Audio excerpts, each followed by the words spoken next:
Hey, hey, hey, salut à tous les gars, j'espère que vous allez bien, j'espère que vous avez la forme et j'espère que vous avez la banane.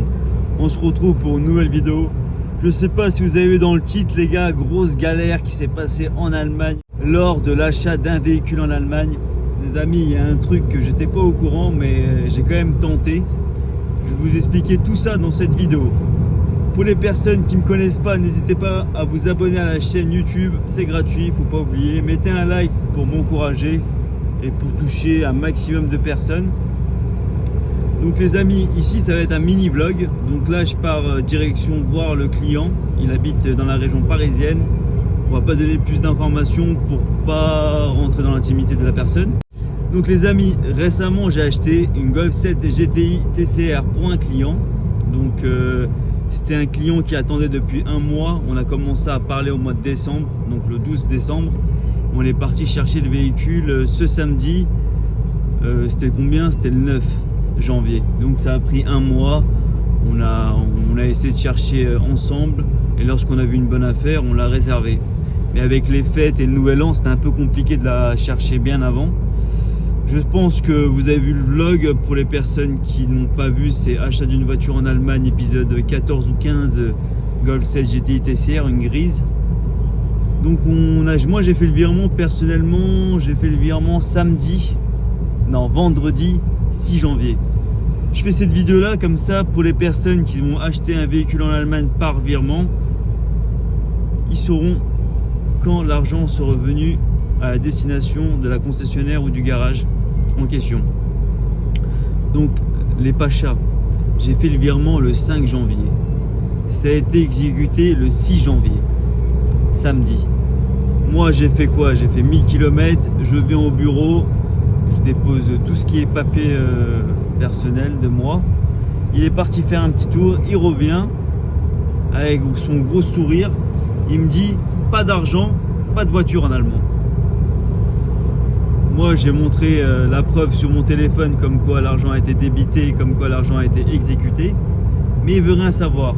Il monte son calendrier, il me dit ouais il faut que ça prenne 2 jours pour que ça soit traité, etc. etc. Donc 2 jours, c'est-à-dire mardi 10 janvier. Moi de base j'ai déjà fait environ 1000 km, non on va dire 600 km. Bah après je suis monté à Paris, donc ça fait à peu près 800-900 km l'aller. Et le mec il me dit bye bye, reviens demain ou reviens samedi, comme ça, en rigolant. Déjà lui je veux l'insulter, je veux l'insulter toutes ses morts, son foiré de vendeur. S'il me regarde, va au diable. Parce que les gars je dis ça parce que moi une fois j'avais acheté une Golf et la personne il n'avait pas reçu le virement. J'étais parti un samedi, je lui ai montré la preuve sur mon PC, il m'a dit d'accord, je te laisse le véhicule. Mais d'autres personnes, faut attendre au minimum 2 jours ouvrables. Donc si vous faites le virement mardi, par précaution, après ça dépend de n'importe quelle banque que vous êtes, vous partirez en Allemagne minimum 2 jours après le virement, si c'est un jour ouvrable. Mais si vous faites le virement vendredi, donc mardi, normalement il devrait recevoir l'argent. Donc ce que j'ai fait, c'est que j'ai réfléchi, j'ai dit au client que s'il voulait, moi je peux revenir samedi avec mon père parce que lui il n'était pas disponible. Il a un peu réfléchi, il a dit ouais ça le fait chier d'attendre encore une semaine. Et je pense que vous êtes au courant, je lui ai dit vas-y dors dans l'hôtel une journée en espérant qu'ils vont te laisser le véhicule demain. Donc la personne ça va, il est parti, il est dormi à l'hôtel, il a un peu visité la ville, etc. etc. Il s'est réveillé le matin. Moi je finis à 5h du mat le boulot. En plus la veille j'avais dormi quoi en 48 heures, en 36 heures j'avais dormi un petit 20 minutes et un petit 2 heures. Et le mec il m'appelle à 11h, le client. Je me suis dit ouais, oh là là, ils veulent ma peau. Il m'appelle et me dit ouais il faut avoir une feuille de procuration. Mais alors que la veille le vendeur, j'ai dit est-ce que c'est bon? Il m'a dit oui. Le mec il vient, il donne les clés, il donne les papiers du véhicule et il part. Le mec il m'appelle, le client, le pauvre, il me dit ouais faut une feuille de procuration. Moi ni une des deux, j'ai la tête dans les vapes. Je prends mon PC, j'écris, je traduis, je sais même pas ce que j'écris, je fais une procuration, je la signe, je l'envoie par email. Ça m'a pris quoi, 20 minutes. Et après il m'a dit ok c'est bon. Je monte à Paris. que c'est un peu chaud vu qu'il est 10h, 11h. J'avais un petit truc à faire. D'hab les gars, je suis avec la Audi A3 du papa. Et direction Paris. Hein. Comme ça, on va parler avec le client. Je veux savoir son petit ressenti, comment il a trouvé le véhicule. Après, c'est un véhicule qui a 40 000 km. Hier, il est rentré à Paris, sain et sauf. Il n'y a pas eu d'accident, il n'y a rien eu. C'est essentiel, c'est le principal. Et après, je lui ai demandé, fait des plaques transit, des plaques jaunes pour ceux qui ne savent pas. Il me dit, ouais, j'ai pas le temps. Il a pas le temps, il a pas le temps. Vas-y, ces mecs-là, c'est vraiment n'importe quoi. Il faut que c'est moi qui me déplace à la préfecture de la ville faire les provisoires. Ouais, j'ai que ça à faire. Bref, les amis, mettez-moi dans les commentaires quelle importation vous voulez comme véhicule, comme ça je filmerai ça et je ferai un mini vlog. Je vais m'opter sur une Golf, je pense, mais c'est même sûr, je vais prendre une Golf. Après, je sais pas, soit ça va être une TCR, soit ça va être une R, ou soit ça va être une Performance, on verra ça. Après, RS3, ça va être un peu compliqué. Même série une 135i, 140i, je vois pas vraiment l'intérêt de poser beaucoup d'argent et ensuite payer une grosse carte grise à 3-4 000 euros. C'est assez compliqué. En plus, les prix là-bas, les BM, ça fait depuis environ 6 mois que je regarde à peu près le marché de l'automobile en Allemagne. Et je vois qu'il n'y a pas vraiment une grosse différence. Alors que les BM, ils partent pas parce qu'il faut quand même viser une certaine clientèle quand même. C'est différent. Les Golf, ça part super vite. Mais les BM, en fait, il faut avoir le client. Si t'as pas le client, c'est compliqué à vendre. Parce que c'est un peu compliqué, quoi. BM... c'est un peu cher pour ce que c'est quoi. Payer 35 000 euros pour une 140i, toit ouvrant, alors que les dernières c'est à peu près même prix. Ouais, c'est abusé en fait. Après, c'est aussi une question de motorisation en fait, parce que les BM série 1 6 cylindres, c'était les derniers, leur prix il n'a pas vraiment baissé à vrai dire, alors que les 4 cylindres, les dernières, c'est au même prix en fait que les 6 cylindres. Après, c'est possible que la tangente a peu augmenté, hein. C'est possible que les 6 cylindres prennent de la valeur au fur de l'année. Faire un petit tour à Paris, etc. Voir le client et je vous tiens au courant. Là, je dois avoir quoi, je sais pas, 2-3 heures de route. 2 heures de route.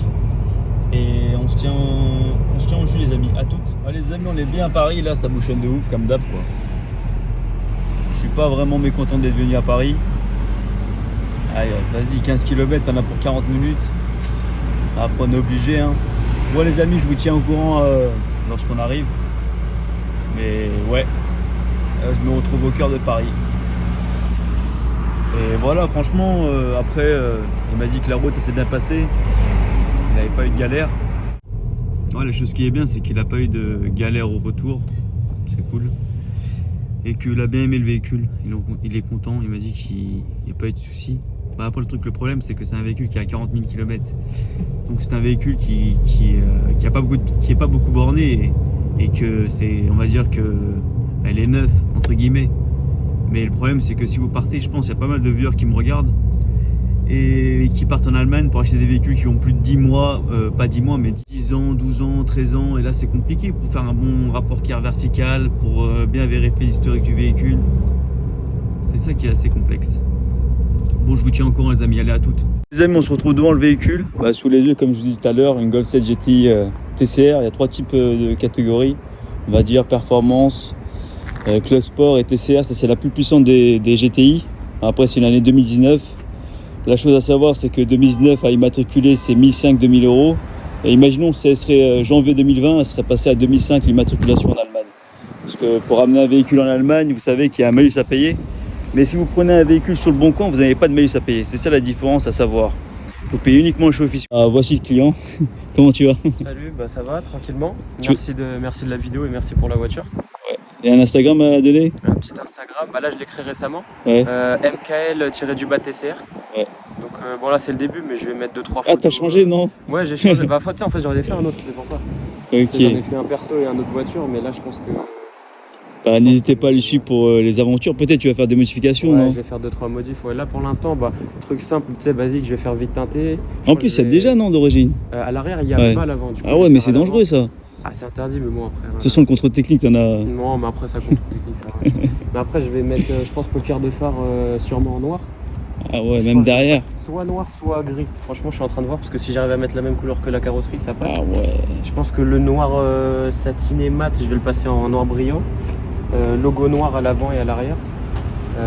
Les coques de rétro à voir. Moi j'avais en carbone, mais Voilà, c'est en ça, mat, Tu vois, j'ai vu en carbone. Franchement, carbone, c'est sympa. c'est du vrai carbone. Hein. Mais à voir si je mets. Bah là, c'est noir. C'est Non, mat, donc panneau je vais black, voir, un truc comme ça, mat métallisé. Ouais, voilà. Enfin, là, c'est un peu mat satin. Donc à voir, soit je le passe en brillant, soit je mets carbone. Logo, ça je vais le laisser trier. Ah, j'avais pensé, tu vois, les logos en noir. Mais après, je sais pas si ça fait trop. Couleur, tu voulais soit prendre une noire ou gris, Non, ça, la couleur, je la touche pas. Là, c'est. mais tu préfères une noire ou gris avec Non, le recul? Non, je préfère gris, largement. Ouais, le gris, on dirait un Grenardo, non, de Ah, c'est ça, l'RS3. de l'RS3. Puis en fait, tu vois toutes les petites arêtes, le diffuseur, tu le vois bien, les petites lames, là, tu vois tout. Puis ça ressort vraiment tous les petits détails de la voiture. J'ai fait un peu le tour des GTI, mais si à moi je veux prendre un daily, je prendrais ce genre de modèle avec les mêmes options et tout. Grenardo avec les jantes 19 et Dynaudio, grand GPS et le toit ouvrant. Bah faut bien voir si le toit ouvrant n'a pas été plus géré. Normalement il se fait sur ici, sur les côtés. Peut-être à cause de l'humidité, je sais pas quoi. Et anciennement t'avais une classe A, non? Tu me disais. Anciennement, classe A 200. 200. C'était une 160 chevaux. À rouler tous les jours, c'est sympa. Après, bon, tu vois, quand tu commences à vouloir rouler un peu plus sportif. Là t'as fait un x2 là, non? À peu Là, près. j'ai fait. Bah, là, Fois 1,8. Bah là, en chevaux, ouais, je passe de 160 à À 290. 290, mais officiellement, tu passes sur le banc, tu sors 310, 315. donc Mais ça c'est énorme, tu mets un stage 1. Stage 1, tu sors 350 facile. D'origine, il n'y a pas beaucoup de voitures dans cette gamme-là, tu vois, à ce prix-là, qui ont un diffuseur, tu as des lames, des trucs. Elle est magnifique. Puis bon, franchement, il n'y a rien à dire. Ouais, la personne qui a pas envie de se faire chier, qui dit ouais, qui veut prendre une voiture d'origine entre guillemets, Ouais, voilà, d'origine, elle c'est- est déjà baquée, jupe latéraux, bah les jantes c'est les jantes 19, tu peux avoir les 18, mais option à Krapovic, en plus ça fait un petit retour, c'est Bon, propre, franchement, moi je kiffais, un truc de ouf. Hein. Et tu fais aussi du circuit, non? T'es dans le monde de Moi, je l'automobile. suis pilote à côté, mais bon, je roule pas avec des Golf, mais je roule avec des voitures de course, vraiment Ouais. de course.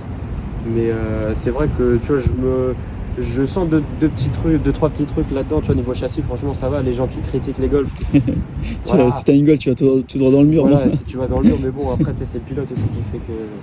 Parce qu'il y a beaucoup de gens qui roulent en Golf, tu sais, il y a des Golf, t'en vois tous les coins de rue, bon, des TCR, t'en vois beaucoup moins. Tu sais, c'est pour ça aussi que j'ai pris une TCR, parce que Golf 7R, t'en vois beaucoup. Des GTI, alors là, t'en as à la peine. Et Ouais. c'est vrai qu'un TCR, c'est un peu plus. Plus ça- noble quoi, c'est voilà, plus c'est plus excessif rare, en fait. Genre on va dire c'est atypique. Puis même en soi, ça tient la cote, on peut le dire. Hein, Bah la vu qu'il n'y en a cote, pas elle beaucoup tient qui a été bien, produit. c'est ça. En tout cas merci à toi. Bah, avec plaisir. Je vous souhaite que tu n'auras pas d'accident à l'avenir, Non, j'espère. que tu vas bien t'amuser. Et j'espère que tu feras une plus-value. Et donc toi dans l'optique tu me parlais dans la route que t'aimerais BM, non? Moi, ça serait M2, M2 complète. Ouais, t'es C'est vrai plus que- focalisé sur BM. BM, j'aime bien. Après, le 5 cylindres RS3, j'adore aussi. Tu vois, je suis pas pro BM, hein, mais Hmm. j'adore BM. Mais Ah ouais. demain, RS3, je suis fanatique de ça aussi. Mais quand j'y pense, hier il pleuvait un peu, non? Un petit peu, ouais. Et quand tu mettais des coups de pété, t'avais pas les dérapes, ça patinait pas à l'avant? Parce qu'en fait, le SP, il marche super bien là-dessus. Putain, Mais moi, il m'a patinait choqué. de ouf, hein. Le SP, il m'a choqué. C'est qu'il marche vachement bien là-dessus. Et tu peux même mettre gaz, tu vas un petit peu patiner, mais pas. C'est pas abusé, franchement, c'est pas abusé. Et l'assurance, imaginons une L'assurance, personne qui jeune conducteur. Bah, une personne jeune conducteur, ça va être compliqué. Moi là, ça fait plus de 3 ans que j'ai le permis. Je Conduite suis passé- accompagnée. Voilà, avec la conduite accompagnée, je suis passé par un courtier d'assurance. J'ai réussi à l'avoir à 120 € par mois. Kilométrage illimité. Non, je suis à 7 ou 9 000 par Ouais, an. ah ouais, Et la c'est. première année, je peux dépasser, c'est pas grave. Tu vois. Donc j'ai pris 7 000, comme ça, première année, même si je dépasse, même si je fais 20, 50 000, c'est pas grave. Tu vois. Ouais, après, ça va être rattrapé dans Mais la deuxième après, année. Voilà, Ouais. la deuxième année, il faudra que. Ah ouais, quand même. Mais le truc, c'est que la deuxième année, je paierai moins cher que cette année-là. Donc l'année prochaine, je pourrai changer le contrat aussi. Ouais, avec le bonus qui va un peu s'améliorer. Ouais, c'est ça. Mais je voulais dire, toi, t'as courtier, assurance, conduite accompagnée et moins de 7000 km. Donc la personne qui veut se faire Une touriste, personne normale, tout moi, risque j'avais regardé, c'est au moins illimité. 200 €. Illimité, Ouais, ouais. 180, 200. ouais, c'est. Ah oui, limité, tu te fais. 200, ouais. Déjà, faut qu'il t'accepte, quoi. Voilà, faut qu'il t'accepte. Moi, À part c'est. si- Voilà, courtier, j'ai réussi à avoir une. Si dans la carte grise, tu mets ton père co-titulaire, il y a moins que ça passe, que tu mets l'assurance à ton père, mais après, si c'est un accident, faut que tu assumes les conséquences, quoi. Faut pas se mettre en froid avec ton père. Hein. Ça, faut pas, ça. Bon, bah, allez, les gars, sur ce, à la prochaine, portez-vous bien et ciao.